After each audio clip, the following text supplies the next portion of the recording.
इस कार्यक्रम के पुण्यार्जक हैं श्रीमती आशा देवी, सोहनलाल जी विदावत, पुत्र पीयूष कुमार, पुत्रवधू दीप्ति, पुत्र कुशल कुमार, पुत्रवधू जिनल, पोती जीवनी विदावत, परिवार कुंडा, राजस्थान, मुंबई अंधेरी, जिला उदयपुर। पर्यंकासन क्या होता है? अर्ध पद्मासन। एक होता है पद्मासन और एक होता है अर्ध पद्मासन। उस पर भगवान अष्टापद कैलाश पर जाकर विराजमान हो जाते हैं। योग निरोध धारण कर रहे हैं। अब अंतिम समय उनकी आयु का बचा है। संपूर्ण परिवार निर्वाण को प्राप्त करता है, कल्याण को प्राप्त करता है। संपूर्ण परिवार जिन शासन को स्वीकार करता है, अंत समय भगवान कैलाश पर पहुंचते हैं। सूक्ष्म क्रिया प्रतिपात तीसरे, सूक्ष्म क्रिया प्रतिपात तीसरे, शुक्ल ध्यान में गमुने गहरे, शुक्ल ध्यान में गमुने गहरे। सूक्ष्म क्रिया प्रतिपात नाम का तीसरा शुक्ल ध्यान, भगवान ध्यानाग्नि में बैठ करके तपस्चरण कर रहे हैं। अघाती कर्मों का नाश करना है। शरीर है, आयु है, गोत्र है, नाम है, इनका नाश करना है। जब तक आयु है तब तक शरीर का नाश नहीं होता है। भगवान धीरे धीरे इन जीर्ण शीर्ण कर्मों का भी नाश कर रहे हैं। करके तीनहु योग निरोधा, करके तीनहु योग निरोधा, अंतिम गुण स्थान सुशोधा, अंतिम गुण स्थान सुशोधा। कर्म घाति नहीं लवलेसा, कर्म घाति नहीं लवलेसा, तीनहु काया रही न शेषा, तीनहु काया रही न शेषा। ओ कर सिद्ध तो पाए पर्याया, कर दे तो खाए पयाया, तब तनु बात वलय वन आया, तब तनुवात वलय वयन आया। क्षण भर में भगवान अघाती कर्म का नाश करके क्षणमाय अष्टम भूव से भगवान का शरीर, उनका परमाणु, एक एक शरीर के परमाणु बिखर गए इस सृष्टि पर। तुम्हारी देह अनंत अनंत परमाणुओं से सिमट करके बनी है। मालूम है ये जो देह बनी है ये पुद्गल परमाणु है। भगवान को जब मोक्ष होता है ना तो उनकी बॉडी पड़ी नहीं रहती है। ज्यों ज्यों भगवान ऊपर उठते हैं एक एक परमाणु बिखरते जाता। दो को मोक्ष हो रहा है, एक भगवान को भी मुक्ति मिलती है और पुद्गल को भी मुक्ति मिलती है। पुद्गल ध्यान रखना, जब एक सिंगल होता है तो वह अणु बन जाता है और जब मिल जाता है वह स्कंद बन जाया करता है। स्कंद का रूप है ये शरीर, एक एक परमाणु मिला हुआ है। आज स्कंद भी स्वतंत्र हो रहा है और आज भगवान को भी मुक्ति की प्राप्ति हो रही। मालूम है कितने परमाणु हैं वो? सबको नहीं मिलते। ये जो शरीर है ना, अभी तुम खा रहे हो, पी रहे हो, शरीर बना है, आहार पर्याप्ति, और जब मृत्यु होगी तो इस शरीर का क्या होगा? बोलो क्या होगा इस शरीर का? इसे अग्नि में जलाया जाएगा ना, या फिर जमीन पर दफन कर दिया जाएगा। फिर ये शरीर क्या बन जाएगा? बोलो, इतना भी नहीं आता, मर के बताओगे क्या? तो जीते जी बताओ ना, क्या होगा इस शरीर का? राख बनेगी, मिट्टी बनेगी। मिट्टी क्या बनेगी? मिट्टी भूमि बन जाएगी। भूमि क्या बनेगी? भूमि फसल उगाएगी। ये शरीर के परमाणु फसल बन जाएंगे। फसल क्या बनेगी? फिर वह फसल किसी और शरीर की रचना करेगी। ये शरीर फिर हमारा कहा जाता ना मिट्टी का पुतला, ऐसा मिट्टी का पुतला है। कि वह राख मिट्टी बनेगी, मिट्टी से अनाज उगेगा, अनाज जाकर फिर इस शरीर की, नए शरीर की रचना करेगा, उससे जीवित रहेगा। ध्यान रखिए। लेकिन भगवान के परमाणु ऐसे नहीं होते हैं। तीर्थंकर 24 ही क्यों होते हैं, 25 क्यों नहीं होते? क्योंकि उनकी देह को बनाने वाले जो परमाणु है ना, वो फिक्स है, उतने ही है। पढ़ते भक्तांबर जी में नहीं पढ़ते क्या? थे उतने ही ते परमाणु, या ते तुम समरूप न आणु। हे भगवान, जितने परमाणुओं से आपकी देह का निर्माण हुआ है वे उतने ही हैं, उससे ज्यादा। इसलिए भगवान की देह को अग्नि में नहीं जलाया जाता है, क्योंकि परमाणु तो बिखर जाते हैं। जो देह जलती है अग्नि में, वो मायावी देह होती है। वह इंद्र आके नकली देह का निर्माण करता है, उसमें नाखून और केश लगाता है, लेकिन ओरिजिनल जो उनका परम औदारिक शरीर है वह बिखर गया इस संसार में। और वो परमाणु, जैसे महावीर भगवान के परमाणु बिखर गए ना, अब ये परमाणु किसी को प्राप्त नहीं होंगे। अब ये परमाणु जो आने वाला तीर्थंकर होगा उसको ये परमाणु प्राप्त होंगे। फिक्स परमाणु। समझ आ रही है बात? नहीं आ रही है? अपने परमाणु तो किसी का भी शरीर बना सकते हैं, लेकिन भगवान का, तीर्थंकर का शरीर के परमाणु केवल तीर्थंकर का ही निर्माण करते हैं। मान लो वो 1 लाख परमाणु है, 1 लाख तो मैं समझाने के लिए बता रहा हूं, 1 लाख नहीं, अनंत परमाणु है। और वह 1 लाख परमाणु सुरक्षित रखे, उससे क्या बनेगा? उससे 24 तीर्थंकर की देह का निर्माण होगा। एक तीर्थंकर को इसीलिए एक समय में एक ही तीर्थंकर होते हैं, क्योंकि वो परमाणु तो ऋषभ देव ने 500 धनुष में पूरे परमाणु ले लिए। अब अजितनाथ का निर्माण कहां से होगा? जब भगवान को मोक्ष होगा फिर वो परमाणु सुरक्षित होंगे, अजितनाथ आएंगे, उससे फिर उनकी देह का निर्माण होगा। समझ आ रही बात? गले उतर रही कि नहीं आ रही है? वे परमाणु कहां रहते हैं? वायुमंडल में व्याप्त रहते हैं। वे किसी भी सामान्य जीव को प्राप्त नहीं हो सकते हैं। हमारे परमाणु तो दूसरों को प्राप्त हो जाएंगे। हमारा ये परमाणु कोई हमारे ही नहीं है, कल ये किसी और के थे, आज हमारे हैं, कल किसी और की देह बन जाएगी। लेकिन तीर्थंकरों का तो आरक्षित कोटा होता है। समझ पड़ रहा? कितने परमाणु, कितनी देह के हैं? 500 धनुष ऊंचे परमाणु। उतने एक 500 धनुष की काया में जितने परमाणु लगते हैं वे सारे वायुमंडल में व्याप्त हैं। और जब आगामी तीर्थंकर राजा श्रेणिक बनेंगे ना, इन्हीं परमाणुओं से उनकी देह का निर्माण होगा। इसीलिए कहा है कि हे भगवान, वो जो परमाणु जिससे तुम्हारी देह का निर्माण हुआ वो उतने ही हैं, कम और ज्यादा नहीं होते। इसलिए तुम्हारे जैसा रूप, तुम्हारे जैसा सौंदर्य, तुम्हारे जैसी शक्ति, हे भगवान, वो केवल तुमको ही प्राप्त। तीर्थंकर के अलावा 24 के लिए ही मटेरियल है, समझना। 25 वाले के लिए रॉ मटेरियल है ही नहीं, बनेगा कहां से? ये सिद्धांतिक बात है। उतना ही माल है जिसमें 24 तीर्थंकर की शरीर का निर्माण हो। रोज भक्तांबर में पढ़ते कौन सा काव्य है? बताओ विद्वानों। यत्ते समानम अपरम नहीं रूपमस्ति। आपके जैसा रूप किसी को प्राप्त हो ही नहीं सकता है, क्योंकि उतना रॉ मटेरियल है ही नहीं। समझ में आई?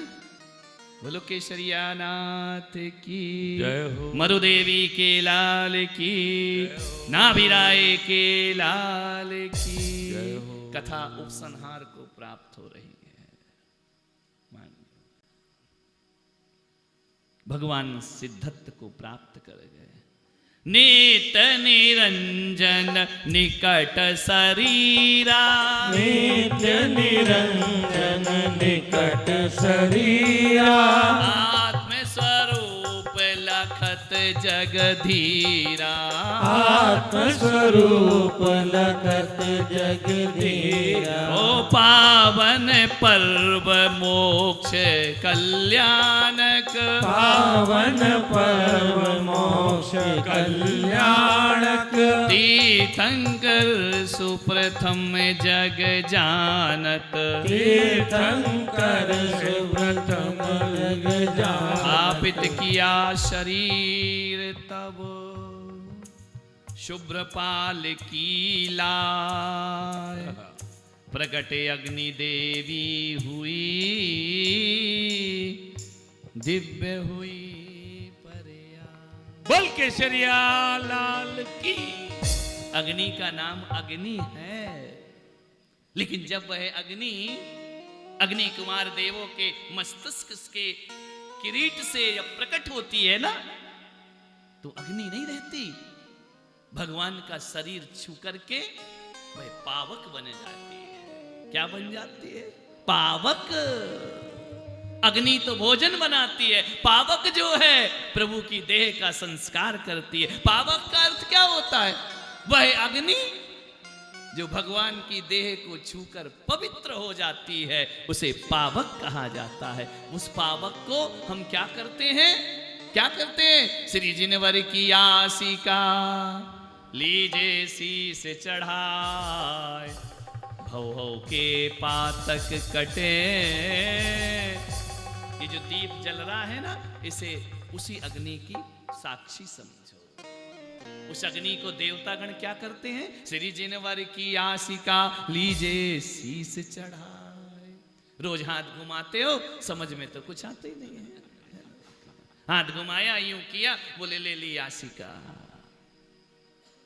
ये हवन कुंड जो है तीर्थंकर का त्रिकोण कुंड होता है, गणधर का चौकोर कुंड होता है, सामान्य केवली का गोल कुंड होता है। ऐसी चिताएं बनाई जाती हैं, इंद्र इनका निर्माण करता है। इसलिए तो अभी हवन होगा ना, ये हवन नहीं है, ये वो पावक है जो भगवान के शरीर का अंतिम संस्कार करते हैं। इसलिए प्रतिष्ठा ग्रंथों में तीर्थंकर कुंड, गणधर कुंड और सामान्य केवली कुंड का वर्णन है। इनमें उनके परमाणुओं का अंतिम संस्कार किया जाए। ऐसी पावक नदी प्रगट अग्नि देवी हुई दिव्य परया। उसका अग्नि बनना सार्थक हो गया। चंदन अगुरु कपूर अरु केसर। चंदन अगुरु कपूर अरु केसर। द्रव्य सुवासित अग्नि कुंड कर। द्रव्य सुवासित अग्नि कुंड कर। विधिवत करहूँ अग्नि संस्कारा। विधिवत करहूँ अग्नि संस्कारा। नष्ट किया भौतिक आकारा। नष्ट किया भौतिक आकार। ओ इंद्रादिक सब भस्म लगाई। इंद्रादिक सब भस्म लगाई। भुज ललाट और वक्ष लगाई। भुज ललाट और वक्ष। इंद्रों ने क्या किया? अग्नि संस्कार के बाद भस्म को कैसे लगाया?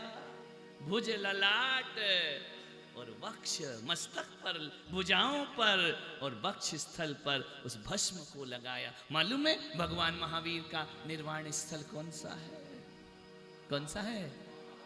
पावापुर का सरोवर नहीं, उद्यान। पावापुर उद्याने। सरोवर से मोक्ष थोड़ी गए भगवान, वह एक उद्यान था। उस उद्यान में जब भगवान का अग्नि संस्कार हुआ ना, तो देवताओं ने इतनी भस्म लगाई, भस्म में लौट गए, इतनी भस्म लगाई कि वहां गड्ढा हो गया। कौन था मैं? किसी के लिए खाली सूखा भूखंड, तो किसी के लिए मुंबई से अहमदाबाद के बीच आने वाला सिर्फ एक जमीन का टुकड़ा। किसी व्यापारी के हाथ लगता तो हजारों की तरह एक और रिसोर्ट बन जाता।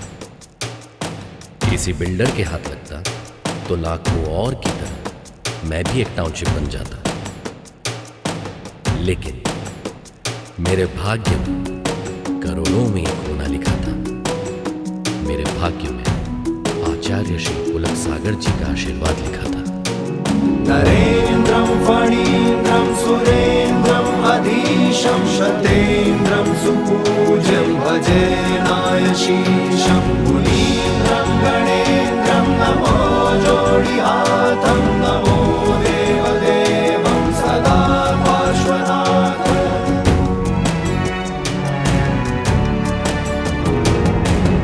मौन था मैं स्वर कहाँ से आया, खाली भूखंड को दे दी उसने काया। मौन था मैं स्वर कहाँ से आया, खाली भूखंड को दे दी उसने काया। तीर्थ बनाया मुझको सजाया, तीर्थ बनाया मुझको सजाया। खाली भूमि छू के मेरी पुलक जी ने की कृपा अर्जुन शरणम बना। तीर्थधाम जिन शरणम यही त्रिकाल चौबीसी, छात्रवास जिन शरणम यही है निर्जरा कुटी। यही है ध्यान मंदिर सामयिक गुफा, यही नवग्रह जिनालय त्रिमूर्ति भी दिखे यही।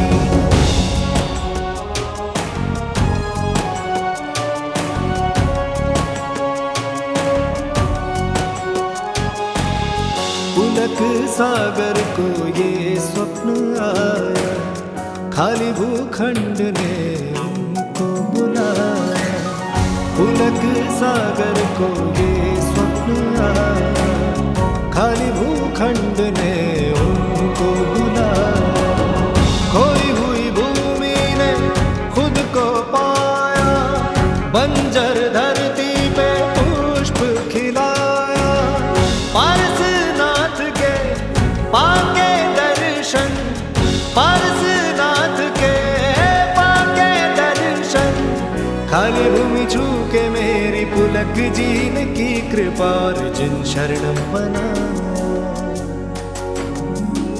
नरेन्द्रं फणीन्द्रं सुरेन्द्रं अधीशं शतेन्द्रं सुपूज्यं भजे नायशीशं मुनीन्द्रं गणेन्द्रं नमो जोडिहातं नमो देवदेवं सदा पार्श्वनाथ। जिन शरणं पवच्छामि, जिन शरणं पवच्छामि, जिन शरणं पवच्छामि, जिन शरणं पवच्छामि, जिन शरणं पवच्छामि, जिन शरणं पवच्छामि, जिन शरणं पवच्छामि, जिन शरणं पवच्छामि। इस कार्यक्रम के पुण्यार्जक थे श्रीमती आशा देवी सोहनलाल जी विदावत, पुत्र पीयूष कुमार, पुत्रवधू दीप्ति, पुत्र कुशल कुमार, पुत्रवधू जिनल, पोती जीवनी विदावत परिवार कुंडा, राजस्थान, मुंबई अंधेरी, जिला उदयपुर।